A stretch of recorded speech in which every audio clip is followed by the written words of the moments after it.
सबसे बड़ी खबर यह है, पाकिस्तान की बड़ी तैयारी है। ऑपरेशन सिंदूर में पाकिस्तान की एक कमी सामने आई।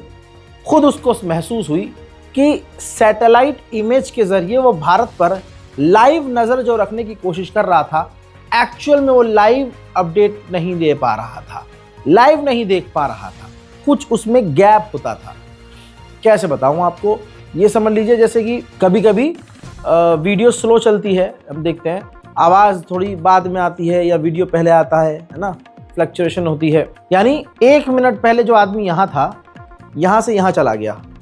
तो सीसीटीवी कैमरे में ऐसा आप देखते हैं कि सीसीटीवी बड़ा स्लो चलता है जब आप फुटेज देखते हैं। तो उसमें यह आदमी इस टाइम से जब यहाँ था, यहाँ से यहाँ वो 1 मिनट में पहुँचा है, तो वो लाइव दिखने के बजाय थोड़ा सा गैप होता था। तो उस गैप की वजह से पाकिस्तान भारत पर सटीक हमले नहीं कर पा रहा था, जबकि चाइना और तुर्की पाकिस्तान की सैटेलाइट फील्ड में काफ़ी मदद कर रहे हैं। लेकिन अब चीज़ें और आगे सुन लीजिए, यूरोप के देशों से पाकिस्तान ने मदद लेना शुरू कर दिया है, मदद मांगना शुरू कर दिया है कि हमें सैटेलाइट अपनी अपडेट करने के लिए आपकी मदद चाहिए। हालांकि 2 अपनी खुद की सैटेलाइट पाकिस्तान पिछले 4 महीने में लॉन्च करके अपनी ताकत बढ़ा चुका है। पाकिस्तान की ये तैयारी इजराइल पर हमला करने के लिए नहीं है, सीधी सीधी बात ये है, ये भारत के खिलाफ कदम है। देखा जाए तो पाकिस्तान अचानक से मुस्लिम और अरब देशों के करीब हो गया है और अरब देशों ने पाकिस्तान को इज्जत देना शुरू कर दिया है। भाई, जॉर्डन का किंग पाकिस्तान पहुंचा, ये देखिए, जॉर्डन के किंग का ऐसे स्वागत किया गया पाकिस्तान में जैसे कि मानो पता नहीं कौन आ गया है। और ये करना ज़रूरी था क्योंकि इसका बेनिफिट पाकिस्तान को ज़रूर मिलता। दोस्तों, सिर्फ इतना ही नहीं, इसके बाद की कहानी ये है कि पाकिस्तान ड्रिल कर रहा था, मिलिट्री एक्सरसाइज। उस मिलिट्री एक्सरसाइज में तस्वीर आप देखिए, जॉर्डन के किंग पूरे मतलब फौज के यूनिफॉर्म में शामिल हुए और पाकिस्तान के साथ काफ़ी घुले मिले नजर आए। उधर अफगानिस्तान के यानी तालिबान के स्पोक पर्सन ने कहा है कि अमेरिका के ड्रोन अभी भी अफगानिस्तान के एयर स्पेस का उल्लंघन करके हमारे ऊपर उड़ान भर रहे हैं और जासूसी करने की कोशिश कर रहे हैं। मोहतरम हजरात, इसके बाद पाकिस्तान और अफगानिस्तान की लड़ाई में ईरान कूद गया है।